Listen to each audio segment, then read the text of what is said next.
সুদীপা যে অনাথ, তার বাবা যে তাকে দত্তক নিয়েছে সেটা আজ জানাজানি হয়ে গেল। এবার কি হবে? এবার কি অভ্রর মা তাহলে সুদীপাকে বাড়ি থেকে বের করে দেবে? জানতে হলে ভিডিওটা স্কিপ না করে আজকের পর্বটা পুরো দেখে নিন। শুরুতেই দেখা যাচ্ছে সুদীপা খুব আনন্দ করে পরমা এবং সঞ্চারীকে নিয়ে পুজোর কাজে হাত লাগিয়েছে। সুদীপার কথাবার্তা আর ম্যানেজ করার ক্ষমতা দেখে অভ্র এবং আদিত্যর মা খুব খুশি হয়েছে। অভ্র বলছে, বোন তুই পারিসও বটে। যাই হোক, এবার থেকে সব ঠিক হোক, সব ঠিক হয়ে যাক। এইদিকে দেখা যাচ্ছে কুন্তলা অনাথ আশ্রমের সামনে দাঁড়িয়ে দাঁড়িয়ে মনে মনে বলছে, সুদীপা তোমাকে তো আর এই বাড়িতে থাকতে দেওয়া যাবে না। তোমাকে এই অঘোর চৌধুরীর ছত্রছায়ায় আর আমি রাখতে পারবো না। কারণ যে মুহূর্ত থেকে তুমি জানবে রূপা তোমার মা, তখন তুমি তোমার বাবাকে খোঁজার চেষ্টা করবে আর আমার সমস্ত প্ল্যান প্রোগ্রাম ঘেটে যাবে। এটা আমি কিছুতেই হতে দেব না। এবার ওই মা আর মেয়েকে আমি বন্দি করে নিজের কাছে রেখে দেব। আমার প্ল্যান সব ঠিক থাকবে।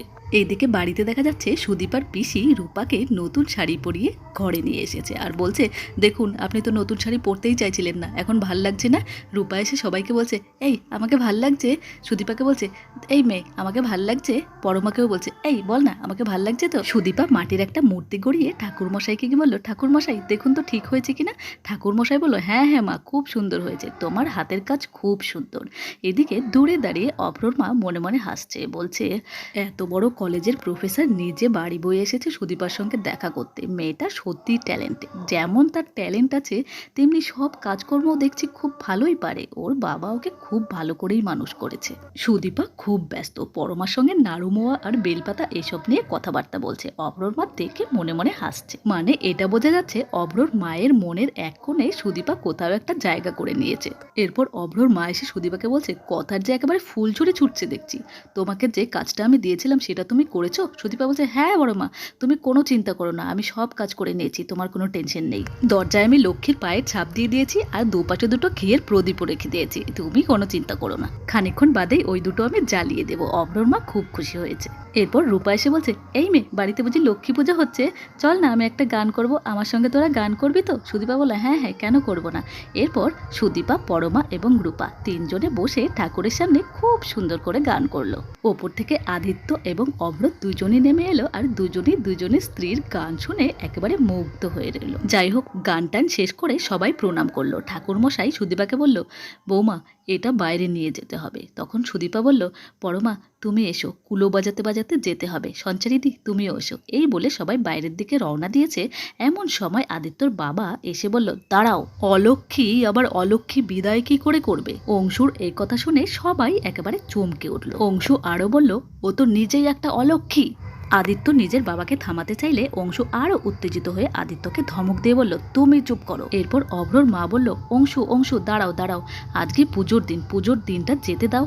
অংশু বলল, বৌদি তুমি জানো না আমার কাছে প্রমাণ আছে। ওর তো কোনো বংশ পরিচয় নেই, ও যাকে বাবা বলে ডাকে না, ওই বাবা আসলে ওকে অনাথ আশ্রম থেকে কুড়িয়ে নিয়ে গেছে, দত্তক নিয়েছে ওকে। ওর ওটা আসল বাবা নয়। অঘোর চৌধুরীর বাড়িতে এরকম একটা মেয়ে কি করে থাকতে পারে? একে আমি কিছুতেই সহ্য করতে পারছি না। অঘোর চৌধুরীর বাড়িতে থাকার এর কোনো যোগ্যতা নেই। অংশুর মুখ থেকে এরকম কথা শুনে সুদীপার পায়ের নিচের যেন জমি সরে গেল, মাথায় যেন আকাশ ভেঙে পড়ল। আর সুদীপার পিসি খুব ভয় পেয়ে গেল। পরমার বাবাও খুব ভয় পেয়ে গেল। পরমার বাবা মনে মনে ভাবতে লাগলো, এ কি করে সম্ভব? সমস্ত সত্যিটা কি করে সামনে চলে এলো? সুদীপার সত্যি ঘটনা যখন ওরা জানতে পেরে গেছে, তাহলে পরমার বংশ পরিচয় সেটা জানতে কতক্ষণ? না না না, সব যদি বলে দেয় তাহলে কি হবে? আমি পরমাকে কি জবাব দেব? শ্রুতিকেই বা কি বলবো? সুদীপা বলছে, এসব আপনি কি বলছেন? এসব মিথ্যে কথা, এটা হতে পারে না।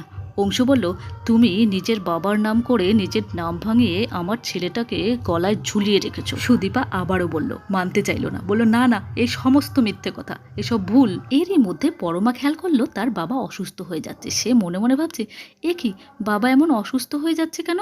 এরকম গন্ডগোলের মধ্যে কি তাহলে বাবা শরীরটা খারাপ করেছে? অংশু গিয়ে বৌদিকে বলছে, বৌদি আমার কাছে প্রমাণ আছে। বৌদি আমি ওই অনাথ আশ্রমে গেছিলাম, সেখান থেকে প্রমাণ আমি জোগাড় করে এনেছি। ওর কোনো যোগ্যতাই নেই আমাদের এই বাড়িতে থাকার। সব শুনে অভ্রর মা বলল, অংশু এ তুমি কি বলছো? এই পুজো আচ্চার জায়গায় ও ঢিং ঢিং করে নেচে বেড়াবে, যার কোনো জন্মের ঠিক নেই, যার বাবা একটা চিটিংবাজ। সুদীপা চিৎকার করে বলল, আপনি থামুন, আপনি আমার বাবার সম্পর্কে একটাও খারাপ কথা বলবেন না। আপনি চান না তো আমি এই বাড়িতে থাকি? ঠিক আছে, আমি এই বাড়ি থেকে চলে যাব, কিন্তু তাই জন্য আপনি নিজেকে এত নিচে নামাবেন না। তক্ষুনি অভ্রর মা চিৎকার করে বলল, সুদীপা, তোমার সাহসটা অতিরিক্ত বেড়ে গেছে না? কাকে কি বলছো তুমি? তোমার অতিরিক্ত সাহস হয়ে গেছে, তাই না? উত্তরে সুদীপা বলল, আপনারা আমাকে যা খুশি বলুন, কিন্তু আমার বাবার সম্পর্কে একটাও বাজে কথা আমি শুনবো না। অংশু চিৎকার করে বলল, আরে আমার কাছে প্রমাণ আছে, তোমার বাবা একটা চিটিংবাজ, আমার কাছে লিখিত প্রমাণ আছে। এরপর অংশু পকেট থেকে একটা কাগজ বের করে বলল, বৌদি দেখো এটা, দেখো, তুমিও দেখো এটা। বৌদি, এই কাগজটা পড়লে তুমি বুঝতে পারবে ওই লোকটা ওকে দত্তক নিয়েছিল। আমি এটা জেরক্স কপি করে এনেছি, দেখো, পড়ে দেখো একবার। অভ্রর মা কাগজটা নিয়ে পড়ে দেখলো সেখানে হিমাদ্রি মিত্র সাইন করা আছে।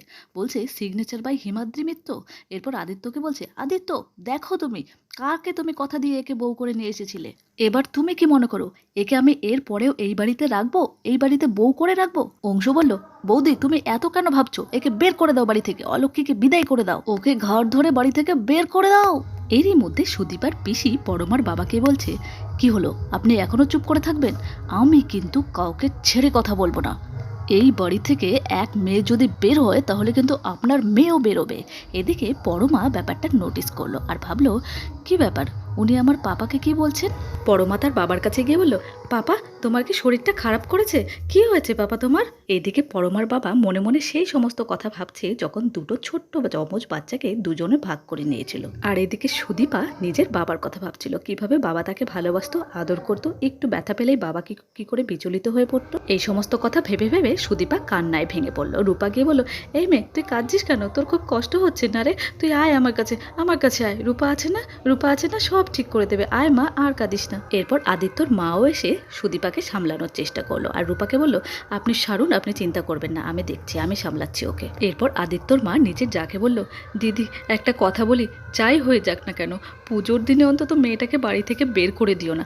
সাথে সাথে তার হাজবেন্ড তাকে ধমক দিয়ে বললে, এই তুমি চুপ করো, তুমি একদম কথা বলবে না। অবশ্য তোমাকে বলেই বা কী লাভ, তুমি কোন দিন কিছু বুঝেছো? ও এই বাড়িতে থাকতে পারে না, যাই হয়ে যাক কথাটার মানেটা কি? হ্যাঁ? এরপর পরমা বলে উঠল, প্লিজ আপনারা একটু শান্ত হন, পুজোর দিনে এরকম। অংশু পরমাকে ধমক দিয়ে বলল, এই তুমি চুপ করো, তুমি একটা কথা ঠান্ডা মাথায় ভালো করে বুঝে নাও, তুমি কথা একদম কম বলবে আর যেখানে সেখানে যখন তখন কথা বলবে না। একটাই কথা কান খুলে এখন শুনে নাও, ও অনাথ একটা মেয়ে, ওর মতো মেয়ের এই বাড়িতে কোনো জায়গা হবে না। বৌদি, তুমি ওকে বের করে দাও। এরপর সুদীপা কাঁদতে কাঁদতে বলল, এসব মিথ্যে কথা। অভ্রর মা সুদীপার হাত ধরে বলল, এই মিথ্যে কথা আবার কি? তুমি পড়াশোনা শিখেছো তো? এই দেখো, তোমার যিনি বাবার মতো হিমাদ্রি মিত্র, তার সাইন এখানে করা আছে, স্পষ্ট লেখা আছে উনি তোমাকে দত্তক নিয়েছে। দেখো, ওনার সাইন আছে, বুঝতে পারছো? তুমি বেরিয়ে যাও, এক্ষুনি বেরিয়ে যাও ওই বাড়ি থেকে। এরপর অভ্রর মা বলল, অংশু, আমার অস্থির লাগছে, ও আমাদের বাড়ির পুজোতে হাত দিয়েছে, আমার প্রায়শ্চিত্ত করতে হবে। এই বলে ঠাকুরমশাইয়ের সামনে গিয়ে সেই মাটির মূর্তিটা ছুঁড়ে ফেলে দিল। সবশেষে সুদীপার সামনে গিয়ে বলল, একে আমি নিজের হাতে বাড়ি থেকে বের করে দেব। এরপর সুদীপার হাতটা টানতে টানতে দরজার দিকে নিয়ে যাচ্ছিল আর বলল, এই তুমি বেরো, এক্ষুনি বাড়ি থেকে বেরো।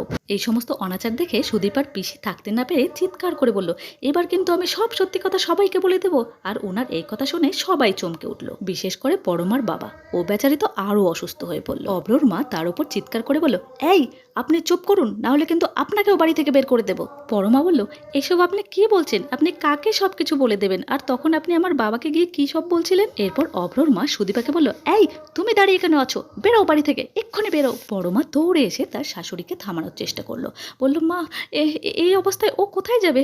এই পরিস্থিতিতে ওকে কেন বাড়ি থেকে বের করে দিচ্ছেন? একা মেয়ে, রাতেবেলায় কোথায় যাবে ও? প্লিজ মা, একটু শান্ত হন, আপনি বোঝার চেষ্টা করুন।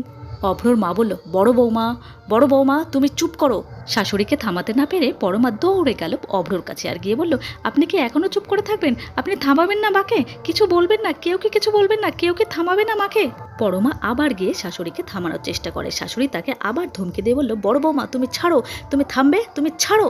আর সুদীপাকে বলল, এই সুদীপা, তুমি এখানে দাঁড়িয়েছো কেন? বেরো বাড়ি থেকে, বেরো। পরমা আবারও চেষ্টা করতে থাকলো। হঠাৎ আদিত্য বলে উঠলো, না বড় মা, ও ওই বাড়ি থেকে এক পাও বেরোবে না। ও অনাথ নয়, আমি ওর স্বামী, ও আমার বিয়ে করা স্ত্রী, এই পরিচয়টাই কি যথেষ্ট নয়? আদিত্যর এই কথা শুনে সবাই একটু আশ্বস্ত হলো। পরমা ভাবলো, আমি শুধু সুদীপার জন্য ভাবছিলাম, ওর হয়ে কথা বলার জন্য তো কেউ আছে, আমার জন্য তো কেউ নেই। তাহলে তো দেখতে গেলে আমিই অনাথ। এরপর সুদীপা যখন আবারও সবাইকে বলতে লাগলো, না না এসব মিথ্যে, এসব আমি বিশ্বাস করি না, তখন অংশু বলল, আমি জানি তুমি এসব নাটক করবে আর তোমার জন্য আমি উপযুক্ত ব্যবস্থা করেছি। এরপর অংশু দরজার বাইরে দাঁড়িয়ে থাকা অনাথ আশ্রমের সুপারিনটেন্ডেন্টকে ডাকলেন এবং ভেতরে আসলেন। উনি অনাথ আশ্রমের সুপারিনটেন্ডেন্ট এসে নিজের পরিচয় দিলেন আর বললেন, হ্যাঁ মা, উনি ঠিক বলেছে, তোমার বাবা তোমাকে দত্তক নিয়েছিল, সমস্ত প্রয়োজনীয় কাগজপত্রের ব্যবস্থা আমি করে দিয়েছিলাম। আসলে তখন একবার ভয়ঙ্কর ভূমিকম্প হয়েছিল, সেই ভূমিকম্পে সব লোক মারা গেছিল, প্রচুর লোক মারা গেছিল, কিন্তু কোনো এক দৈবিক বলে তুমি আর তোমার যমজ বোন বেঁচে গিয়েছিলে। মা কালীর বড় মূর্তিটা তোমাদেরকে আগলে রেখেছিল, তোমাদেরকে বাঁচিয়েছিল, তোমাদের ভাগ্যটা খুব ভালো। তারপর সবাই মিলে, পুলিশরা মিলে যখন তোমাদেরকে অনাথ আশ্রমে নিয়ে আসা হয়, তখন সেখান থেকে তোমার বাবা তোমাকে দত্তক নিয়েছিলেন, সব কাগজপত্রের ব্যবস্থা তো আমিই করে দিয়েছি। এই সমস্ত কথা শুনে এবং ওই মহিলাকে চিনতে পেরে পরমার বাবা মুখ লুকিয়ে রেখেছিল। এরপর সেই ভদ্রমহিলা সেখান থেকে চলে যান। এদিকে পরমার বাবা হাত জোর করে সুদীপার পিসিকে কিছু একটা ইশারা দিচ্ছিল। অভ্রর মা কিন্তু ব্যাপারটা খেয়াল করেছিল আর মনে মনে ভাবছিল, কি ব্যাপার, পরমার বাবা সুদীপার পিসিকে কি ইশারা দিচ্ছে, এরভাবে হাত জোড়ই বা করছে কেন, কি বলতে চাইছে, কিছু একটা রহস্য আছে। এই সমস্ত কথা শুনে সুদীপা একেবারে ঘেটে গিয়েছিল। সে তার পিসিকে এসে জিজ্ঞেস করলো, পিসি তুমি সত্যি করে বলো। এবার পিসির হাতটা সুদীপার নিজের মাথায় রেখে বলছিল, পিসি এবার তুমি সত্যি করে বলো ব্যাপারটা কি, ওনারা যা বলছেন সব কি সত্যি? পিসি কাঁদতে লাগলো আর মাথাটা নিচু করে বলল, হ্যাঁ মা, সব সত্যি, কিন্তু দাদা এই কাজটা কেন করেছিল সেটা তুমি জানো? দাদা আসলে তোমার মাকে বাঁচাতে চেয়েছিল, তোমার মা মরণাপন্ন ছিল, দাদা চেয়েছিল তার স্ত্রী যেন একটু শান্তিতে মরে, তোমার মুখটা দেখে উনি শান্তিতে মৃত্যুবরণ করেছিলেন। এতদিন পর পিসির মুখ থেকে এই সত্যিটা জেনে সুদীপা হাউ হাউ করে কাঁদতে লাগলো। এরপর সুদীপার পিসি সবার উদ্দেশ্যে হাত জোর করে বলছিল, কিন্তু বিশ্বাস করুন, এই মেয়ে যেদিন থেকে আমাদের বাড়িতে এসেছে, দাদার জীবন, আমাদের জীবন আনন্দে ভরিয়ে রেখেছে, খুব লক্ষ্মীমন্ত মেয়ে, ও যেখানে গেছে গেছে শুধু খুশি ছড়িয়েছে, আপনাদের পরিবারেও এ শুধু খুশি বয়ে আনবে, খুশি করে রাখবে আপনাদেরকে, এ কোনো অলক্ষ্মী মেয়ে নয়, এ লক্ষ্মীমন্ত একটা মেয়ে, আমাদের জীবন আনন্দে ভরিয়ে রেখেছিল। সুদীপা সত্যিটা জেনে কান্নায় ভেঙে পড়েছিল আর বাবার সেই সমস্ত স্মৃতিগুলো মনে করতে লাগলো। একটুখানি ব্যথা পেলেই বাবা কি করে বিচলিত হয়ে পড়তো, কি করে বাবা তার পায়ে ব্যথা পেয়েছিল বলে পায়ে হাত দিচ্ছিল, এই সমস্ত কথা ভাবতে ভাবতে সুদীপা কান্নায় ভেঙে একেবারে মাটিতে বসে পড়ল। সাথে সাথে পরমা এবং অভ্র তাকে শান্ত করার চেষ্টা করলো, কিন্তু সুদীপা হাউ হাউ করে কাঁদতে কাঁদতে বলল, তাহলে কি সত্যি এই পৃথিবীতে আমার নিজের কেউ নেই, রক্তের সম্পর্কের আমার কেউ নেই? আমার যদি একটা যমজ বোন ছিল, তাদেরকে কেউ অন্য কেউ নিয়ে চলে গেছে, তাহলে আমাকে কেন তারা নিয়ে গেল না, একসঙ্গে কেন নিয়ে গেল না, আমাকে তারা এইভাবে একা কেন ছেড়ে চলে গেল? এই সমস্ত কথা বলতে বলতে সুদীপা প্রচণ্ড কান্নায় ভেঙে পড়ল। তো বন্ধুরা, এই ছিল আজকে অনুরাগের ছোঁয়া সিরিয়ালের পর্বের আলোচনা। তোমাদের কি মনে হয়, সুদীপাকে কি সত্যি সত্যি এই বাড়ি থেকে বের করে দেওয়া হবে? আমাকে কমেন্ট করে জানাও। আর আজকের পর্বটা তোমাদের কেমন লেগেছে সেটাও কমেন্ট করতে পারো। আর আমার ভিডিওটাতে একটা লাইক করো। পরবর্তী আপডেটের জন্য আমার চ্যানেলে চোখ রাখো। আর হ্যাঁ, কোনো জবরদস্তি নয়, যদি ভালো লাগে আমার চ্যানেলটাকে সাবস্ক্রাইব করতে পারো।